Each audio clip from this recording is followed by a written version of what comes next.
우리 아들 뭐 해요? 엄마 나 블록놀이 해. 진짜?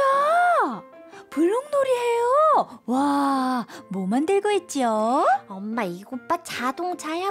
어머나 세상에, 얼마나 잘 만들면 이렇게 진짜 자동차 같을까? 우리 아들 최고. 에이, 나 블록놀이 그만할래. 왜? 우리 아들 블록 너무너무 잘 만드는데. 그럼 우리 아들 한글 공부할까? 좋아.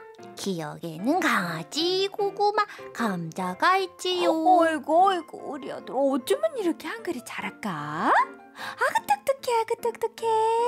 에이, 나 한글 공부도 그만할래. 그럼 뭐 할까? 엄마랑 책 읽을까? 아니, 나 안 해. 아무것도 안 해. 그래? 우리 아들 어쩌면 이렇게 강단이 있을까? 우리 아들 짱이네. 엄마 그만해. 이번 사연 익명의 청취자가 보내주셨고요. 글쎄요, 아이 칭찬에 대해서 여러분은 어떻게 생각하세요? 뭐 칭찬에 역효과라는 것도 있다는 얘기도 있고, 또 칭찬이라는 건 무조건적으로 해줘야 된다는 이야기도 있고, 사실은 처음 아이를 키우는 엄마 입장에서는 그거 굉장히 어렵거든요. 어떻게 하는 게 좋을지에 대한 고민 보내주셨는데 소개합니다.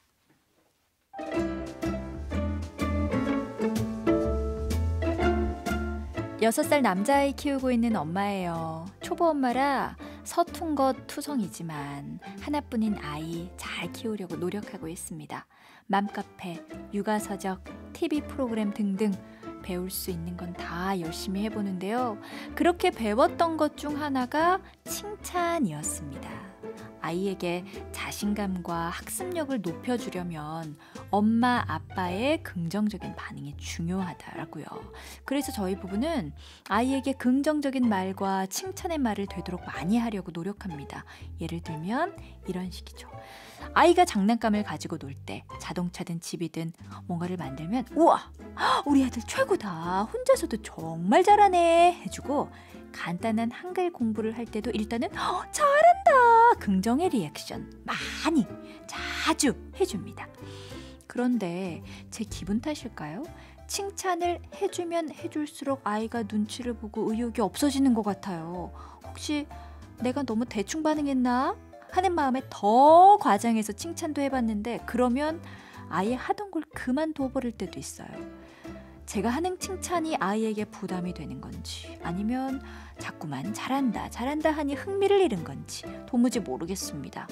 어떻게 칭찬해줘야 좋은 교육 방법일까요? 초보 엄마, 초보 아빠 좀 도와주세요.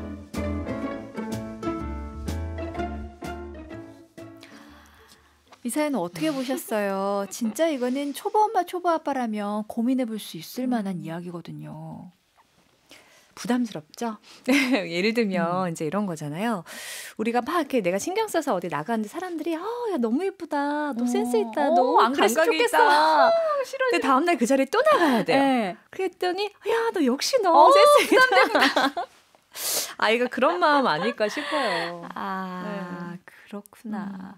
근데 이제 어머니들께서는 아이가 이제 좀 자존감을 높여준다, 좀 길을 살려준다, 자신감을 북돋아주기 위해서 별거 아닌 거를 해도 잘한다, 최고다, 대단하다 하거든요. 근데 이건 필요하다는 건 맞아요? 잘할 때 잘한다고 하는 거는 맞죠. 예. 그런데 이게 모든 장면에서 잘한다라고 하는 레파토리만 갖고 있는 건 문제가 돼요. 예. 그러니까 뭐 한글 공부를 하는데 잘했어요. 그럴 때는 잘한다 네. 하는 건 맞는데 네. 예를 들면 항상 한 그 2단계 정도 풀던 아이가 그날은 처음으로 3단계를 해냈다면 잘한다고 말해줄 수 있죠. 그런데 오늘도 2단계, 내일도 2단계, 모레도 3단계인데 계속 잘한다라고 하게 되면 어떤 문제가 생기냐면 이런 실험이 있어요. 이제 아이들 다 모아놓고 A팀, B팀 나눠서 이제 조건을 달리 한 거죠. A팀한테는 잘한다, 똑똑해, 대단하다 이런 이제 입력들을 했고요. 이제 B팀에게는 그런 칭찬 다 빼고 그 과정을 왜 칭찬하라. 이런 원칙들 아시죠? 네. 야, 너 참 끈기 있구나. 야, 너 어려워도 포기하지 않는구나. 이렇게 관찰한 것들을 이제 계속 피드백을 해준 거예요. 네. 그리고 이제 보내고 다음에 이제 또 부른 거죠. 그래서 이 아이들한테 미션을 줍니다. 우리가 지금부터 수학 시험을 하나 볼 건데 시험지 유형이 3가지야. 난이도가 상중하가 있다. 그중에 너희가 원하는 걸 선택할 수 있어. 여기 재밌겠다. 네, 이렇게 이제 조건을 달리 줄 때 A팀 잘한다 똑똑해 라는 피드백을 받은 친구들과 그 과정을 피드백받은 친구들은 과연 상중하 중에 어떤 걸 선택할까 뭐 예상되시겠지만 이제 잘한다 똑똑해를 들은 아이들은 상을 선택할 확률이 낮다는 거죠. 부담스러운 거예요. 그렇죠. 또 칭찬을 들어야 하니까. 그렇죠. 그래서 차라리 하를 선택해서 도전하지 않아서 똑똑하다는 얘기를 또 듣고 싶어 하죠. 근데 반면에 이제 B팀 같은 경우에는 그런 압박이 없는 거예요. 그런 부담이 없기에 그렇다면 내가 끈기 있다는 걸 보여주겠어. 이제 하면서 오히려 높은 도전을 하게 되기 때문에 2단계에서 3단계 가는 아이들을 관찰했다가 잘한다고 할 수 있지만 그게 이제 일상이 되면 오히려 아이를 무력하게 만들 수 있죠. 네, 송희승님 퇴근 셔틀 이제 타고 듣기 시작했는데 잘 듣고 있어요. 귀 쫑긋. 중요할 때 잘 들어오셨네요. 그러면 좋은 칭찬이라는 것은 무엇인가? 우리가 아까 전에 이제 좋은 위로 그리고 대화의 기술에 대한 이야기를 나눴다면 이번에는 좋은 칭찬은 무엇인가에 대한 이야기를 좀 해주셔야 될 것 같아요. 2가지 말씀드리고 싶어요. 첫 번째는 부담스럽지 않은 칭찬인데요. 이게 친구 관계나 선후배 사이에서 정말 자주 일어나요. 막 격려를 해요. 너 덕분에 이 일이 됐고 보고서 참 좋았어. 그리고 앞에 뭘 붙이시냐 뒤에다가 앞으로 계속 잘해. 뭐 앞으로 더 잘해. 너무 부담스럽죠. 그 칭찬은 좋은 칭찬이 아니에요. 부담스럽지 않은 칭찬이어야 되고 2번째는 그 행위를 한 주체가 이걸 내가 해냈다고 느끼도록 만드는 칭찬이어야 돼요. 근데 잘했다, 똑똑해, 대단해는 이걸 내 힘으로 내가 했구나 이걸 느끼지 못하게 해요. 그래서 좀 문제가 있는 거죠.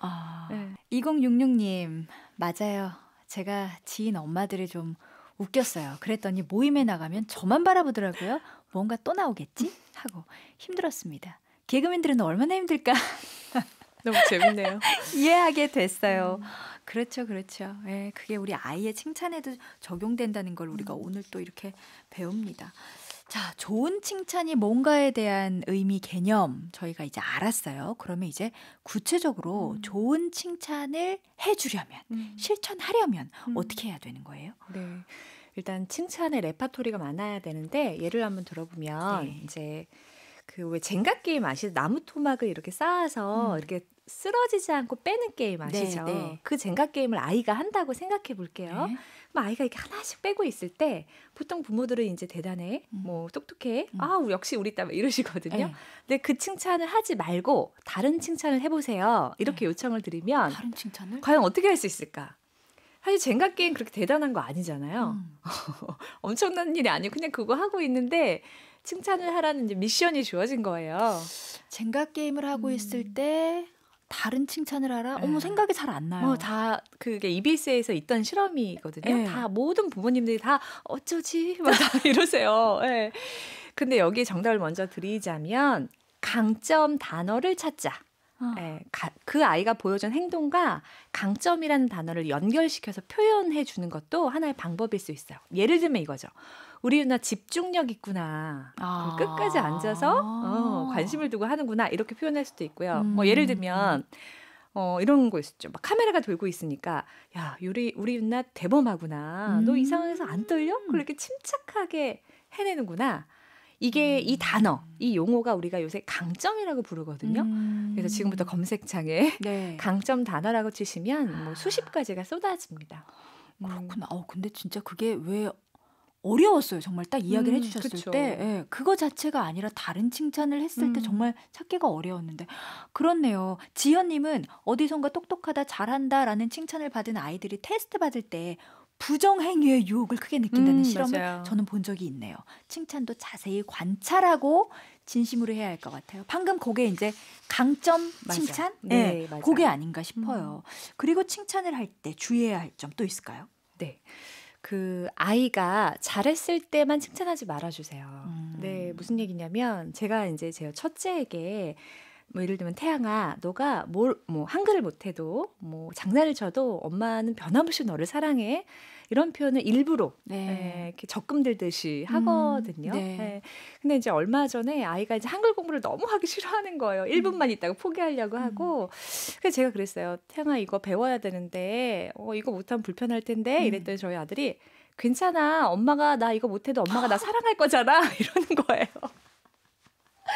그래서 순간 되게 당황스러웠어요. 이게 이렇게 악용이 되나? 그런데 제가 믿고 있는 건 이제 아이가 한글을 하게 되겠죠. 네, 그런데 그때 아이가 스스로 가나다를 익히면서 이건 내가 한 거다. 네, 엄마가 시켜서 한 게 아니라 내가 한 거다라고 알게 될 거라는 거죠. 네. 그래서 잘할 때만 격려하지 마시고요. 그냥 아무것도 하지 않아도 우리 아이들 좀 보듬어 주세요. 네. 네.